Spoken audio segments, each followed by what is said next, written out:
నమస్కారం, welcome to I dream. ధర్మ మార్గం విత్ విజిత కార్యక్రమానికి స్వాగతం. ప్రస్తుతం మనతో పాటు ఉన్నారు ప్రముఖ ఆధ్యాత్మికవేత్త బట్టిప్రోలు విజయలక్ష్మి గారు. ఇప్పుడు అమ్మతో మాట్లాడి మరిన్ని విషయాలు తెలుసుకుందాం. నమస్కారం అమ్మ. నమస్కారం అమ్మ. అమ్మ, మనకి లక్ష్మీ అమ్మవారికి సంబంధించిన ఆలయాలు కానీ క్షేత్రాలు కానీ మనకు దగ్గరలో ఉన్న, లేదు మనం ఖచ్చితంగా దర్శించుకోవాల్సిన క్షేత్రాలు అని తెలుసుకునే క్షేత్రాలు ఏమైనా ఉంటే వివరించండి. అన్నిటికంటే ముఖ్యంగా శక్తి క్షేత్రం. అక్కడ మహాలక్ష్మి, కొల్హాపూర్లో ఉన్నటువంటి మహాలక్ష్మి. అక్కడికి ఎలా వచ్చిందని చెప్తారు మహాలక్ష్మి అమ్మవారు. వెంకటేశ్వర స్వామి కథలో వస్తుంది కదా, లక్ష్మీనారాయణులు చక్కగా శేషతల్పం మీద విశ్రాంతిగా ఉండగా భృగు మహర్షి వచ్చి పరీక్షించడానికని విష్ణుమూర్తి వక్షస్థలం మీద అన్నాడు. అప్పుడు లక్ష్మి కోపించి ఆయనేమో విష్ణుమూర్తి భృగు మహర్షిని మర్యాద చేశాడు. నేనున్న చోట తన్నిన వాడిని, అంటే నాకే తన్ను తగిలింది, వక్షస్థలం మీద కదా తన్నాడు. ఆవిడ విష్ణు వక్షస్థల స్థితి అక్కడ ఉంటుంది అమ్మవారు ఎప్పుడు. నన్ను తన్నాడు, అలాంటి చోట నువ్వు అలాంటి వాడికి నువ్వు నమస్కరించి ఇంత మర్యాద చేశావు, అలాంటి నేను పో నీ దగ్గర ఉండనని వెళ్ళిపోయింది. శ్రీ లేని శ్రీనివాసుడు మిగిలాడు అక్కడ. దాంతో ఆయన కూడా తోచలే. ఆవిడ అక్కడి నుంచి వచ్చేసి కొల్హాపురంలో తపస్సు చేసుకోవటం మొదలుపెట్టింది. అక్కడ ఉండిపోయింది. ఆయన వెంకటేశ్వరుడు వెనకాల, అంటే విష్ణుమూర్తి వెనకాల లక్ష్మిని ఎత్తుక్కుంటూ వచ్చాడు. ఈవిడ అక్కడ కొల్హాపురంలో ఉన్నటువంటి ఆ శక్తిపీఠంలో ఇప్పటికీ అక్కడి నుంచే వచ్చింది అని చెప్తారు. ఇప్పటికీ అక్కడ మనకి వెంకటేశ్వర స్వామి ఉపాలయం ఒకటి కనిపిస్తుంది. అంటే ప్రతి చోట దేవత ఉన్న చోట భర్త, అంటే స్త్రీ దేవత ఉన్న చోట భర్త, అలాగే పురుష దేవత ఉన్న చోట భార్య, ఇలా కనపడతారు కదా మనకి దేవేరులు. అలా అక్కడ వెంకటేశ్వర స్వామి ఉంటాడు. ఆ కొల్హాపూర్ మహాలక్ష్మి వైకుంఠం నుంచి వచ్చేసిన మహాలక్ష్మి కనుక వైకుంఠం నుంచి వచ్చిన మహాలక్ష్మిని పూజించుకోవటం కంటే గొప్ప దర్శనమే ఉంటుంది కనుక సాక్షాత్తు. ఆ తర్వాత ఈయన శ్రీనివాసుడు చాలా ఇబ్బందులు పడుతున్నాడు, ఇవన్నీ తెలిసిన తర్వాత అంటే అందరూ వచ్చి ఆవిడకి చెప్తారు, కొల్హాపూర్ మహాలక్ష్మి గారికి, అమ్మ చూడమ్మా పాప ఆయన ఇబ్బందులు పడుతున్నాడు శ్రీనివాసుడు, నువ్వు వదిలేశాక చాలా నీకోసమే వెతుక్కుంటూ ఉన్నాడు. మొట్టమొదటి దేవుని కడపలో కాలు పెట్టి, అందుకే కడప జిల్లా అంటామే మనం. కడప అంటే గడప అని అర్థం, కక్కాలు గగ్గాలు అవుతాయి కదా, కడప అంటే గడప అని అర్థం. అది దేవుని గడప, అంటే దేవుడు మొట్టమొదట కాలు పెట్టిన ప్రదేశం. విష్ణుమూర్తి సాక్షాత్తు వైకుంఠం నుంచి వచ్చి దేవుని కడపలో కాలు పెట్టాడు ముందర, పెట్టి అక్కడి నుంచి వెళ్ళి, అందుకే దాని పేర్లు మార్చడం అనేది సాక్షాత్తు దేవుడే అక్కడ కాలు పెట్టాడనే అర్థం ఉంటే అలాంటి జిల్లాలకు పేరు మార్చడం ఎవరికి శ్రేయస్కరం కాదు, తప్పు, ప్రమాదం కూడా. అక్కడి నుంచి వెళ్ళి ఆయన తిరుమలలో చివరికి అక్కడ దాకా వెతుక్కుంటూ వెళ్ళిపోయాడు. అక్కడ కూడా ఎక్కడైతే మనకి శిలాతోరణం కనిపిస్తుందో అక్కడ ఆయన పాదముద్రలు, శంఖచక్రాలు, హస్తాలు అన్నీ కనిపిస్తాయి. ఒకప్పుడు చిన్నప్పుడు కాదు, చాలా పెద్ద వయసే, పర్వాలేదు, అప్పుడు డిగ్రీలో ఉన్నట్టున్నాను, ముట్టుకుని కూడా చూసాం మేము దగ్గరికి వెళ్ళి. అంటే కొత్తగా కనిపెట్టబడింది ఆ ప్రాంతం, అది ఆర్కియాలజీ వాళ్ళతో. తర్వాత ఇప్పుడేమో అసలు దగ్గరికే వెళ్లకుండా అంతా కంచెలు వేసేస్తారు, పూర్తిగా గ్రిల్. జనాల రద్దీ పెరిగే కొద్దీ దేవుళ్ళు ఏదైనా సరే అక్కడ ఉందనేసరికి అందరూ వెళ్ళిపోతారు కదా, ఆ విధంగా అలాంటి చోట అనమాట అది. అలా వచ్చాడు. ఈయనకి సహాయం చేయడానికి ఈయన పాపం నిస్సహాయంగా ఉన్నాడు, ఏమీ లేకుండా ఉన్నాడని తెలుసుకుని లక్ష్మీదేవి అక్కడ పక్కన తిరుచానూరు అంటాం చూడు. అవును, తిరుచానూరు అంటే తిరుచాన యొక్క ఊరు, అంటే శ్రీ మహాలక్ష్మి యొక్క ఊరు. అలివేలు మంగాపురం అని అవన్నీ పేర్లు ఉన్నాయి ఇప్పుడు. ఆ తిరుచానూరులో అక్కడ ఉన్న పద్మ సరోవరంలో పద్మల్లో లక్ష్మీదేవి సాక్షాత్తు ప్రత్యక్షమైంది, ఆవిర్భవించింది ఆవిడ. అలాగే వచ్చి శ్రీనివాసుడికి సహాయం చేసింది అనమాట. ఆ ప్రాంతం అది కనుక అక్కడ తిరుచానూరులో ఉన్న మహాలక్ష్మి కూడా కొల్హాపూర్ నుంచి శ్రీనివాసుడి సహాయం కోసం తనకు తానేగానే ఆ పద్మసరోవరంలో ఉద్భవిస్తే ఆ పక్కన ఆలయం కట్టారు కనుక ఆవిడ కూడా సాక్షాత్తు శ్రీ మహాలక్ష్మి. అంటే మనం పెట్టుకున్న విగ్రహం కాదు అది నేను చెప్పేది. కొల్హాపూర్లో కానీ ఇక్కడ కానీ సాక్షాత్తు వాళ్ళు శ్రీ మహాలక్ష్ములే మనకి దొరికారు అని. ఇంకొక శ్రీ మహాలక్ష్మి వైష్ణోదేవి అని జమ్మూలో ఉంటుంది. మనకి జమ్మూ కాశ్మీర్ తెలుసు కదా, జమ్మూలో వైష్ణోదేవి దగ్గర అక్కడ 3 ఫాజిల్స్ లాగా ఉంటాయి. అంటే సాలగ్రామాలు అనండి, పిండ అంటారు వాళ్ళు, పిండ రూపంలో ఉంటుంది ఇక్కడ కనుక వాటిని జాగ్రత్తగా చూసుకోండి. మామూలు రూపాలు ఉండవు, విగ్రహ రూపం ఉండదు. మహాకాళి, మహాలక్ష్మి, మహాసరస్వతి 3 ఉంటాయి. 3 కలిస్తేనే అమ్మ.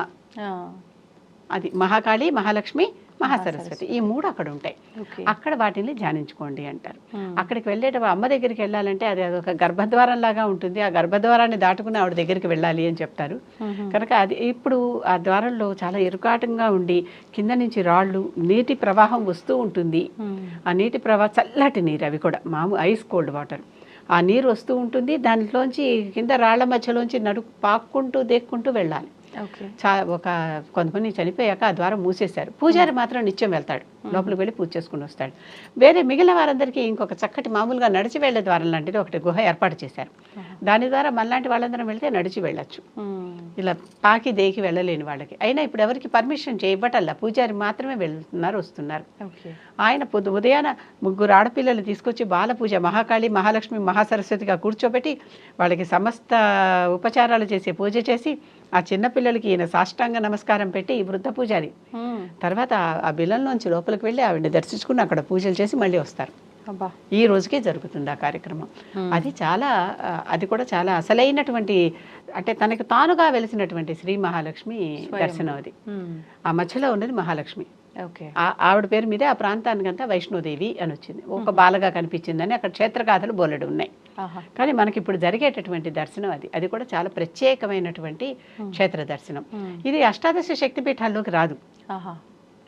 జ్వాలాయం వైష్ణవీదేవి అని చెప్పేటటువంటిది ఇంకోటి. అక్కడ జ్వాల రూపంలోనే లక్ష్మీదేవి ఉంటుంది. అది హిమాచల్ ప్రదేశ్లో ఉంది. దాని పేరే జ్వాలాముఖి, ఆ ప్రాంతం పేరు. అక్కడ కొన్ని ప్రాంతాల్లో సుమారు 11 చోట్ల అనుకుంటా, దానంతట అదే అక్కడ ఉన్నటువంటి బిల్లంలో నుంచి అగ్ని వస్తుంది, నిప్పు వస్తూనే ఉంటుంది, వెలుగుతూనే ఉంటుంది మంట. ఆ మంట చివరికి ఆ మంటని మనం చూస్తూ ఉండంగా మా పూజారి ఇంత చిన్న వెండి బుడ్డి దాన్ని తీసుకుని అక్కడ దేవుడి దగ్గర ప్రసాదం లాగా ఆ మంటలోంచి ఇలా తీస్తే దాని మీద మంట వచ్చేసింది ఈ నీటి మీదకి. అదే మాకు తీర్థంగా ఇచ్చారు. అంతే, ఆ మంట ఇంతవరకు ఎప్పుడూ ఆరల. అక్బర్ చాలా ప్రయత్నం చేశాడు దాన్ని ఆర్పేయటానికి. ఇది మహత్యం కాదు, కొండలో ఏదో గ్యాస్ ఉండి వస్తుంది అని. ఎంత ఆర్పేసినా అది ఆరలేదు, వెలుగుతూనే ఉంది. తర్వాత అంతా మూసేశాక మళ్ళీ తెరిస్తే మళ్ళీ వెలుగుతూనే ఉంది. అటువంటి ప్రాంతం అది.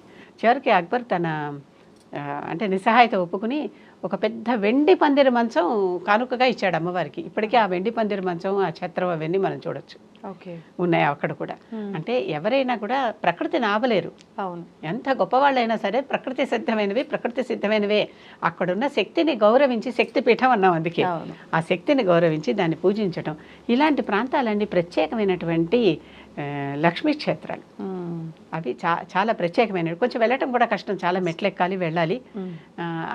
మాకేదో అమ్మవారి కరుణ దొరికి గుడి దగ్గర దాకా తీసుకెళ్లేటువంటి ఒక వాహనం దొరికింది. అందరికీ దొరకదు, అందరికీ తెలియదు కూడా, మాకే తెలియదు. ఏం చేయాలి అని నిస్సహాయంగా నుంచుంటే ఒకడెవడో వచ్చి నేను తీసుకెళ్తారా అమ్మ అన్నాడు. అలా జరిగిందని. అలా అది మన యోగ్యత అని చెప్పాను కదా, ఎప్పుడు కూడా ఏది కూడా. ఇవన్నీ కాకుండా మన తెలుగు రాష్ట్రాల్లోనే కనక మహాలక్ష్మి ఉన్నది, వైజాగ్లో, విశాఖపట్నంలో. అక్కడ సాక్షాత్తు అమ్మవారే భూమిలో నుంచి ఆవిర్భవించింది అని చెప్తారు. అది కూడా కొంచెం ఖండితమైనటువంటిది అయినప్పటికీ దానికి పూజలు జరుగుతూ ఉంటాయి, నిత్య అభిషేకాలు. ఇప్పుడు చాలా పెద్దగా దేవస్థానం అయిపోయింది. కానీ 40 ఏళ్ళు క్రితం నేను వెళ్ళినప్పుడు చాలా తేలికగా రోడ్డు మీద ఉంది. అక్కడికక్కడే మేము అన్నీ చేసుకునే పూజలు అన్నీ చేసుకుని ఆవిడకి అభిషేకం చేసుకుని ఇంటికి వచ్చాం. మా ఆడపడుచు గారు, మా పిన్నత్త గారు ఉన్నారు అక్కడ, వాళ్ళు కూడా మాతో పాటు వచ్చారు. చక్కగా అక్కడే రోడ్డు మీదే పూజ చేసుకుని వచ్చాం. ఇప్పుడు అక్కడంతా ఆలయం వెలిసిపోయింది. అమ్మవారు చాలా స్పష్టంగా చెప్పిందట, నా పైన ఏమి నేను అంటే గాలి వానలకే ఉంటాను నేను, అంతేగాని నా మీద ముయ్యద్దు అని. ఇప్పటికి పైన అయితే ముయ్యలేదు, ఆవిడ మీద ముయ్యలేదు, కానీ చుట్టూ అంతా పేరు చేశారు. చుట్టూ అంతా కన్స్ట్రక్షన్ వచ్చేసింది, ఆలయ కన్స్ట్రక్షన్.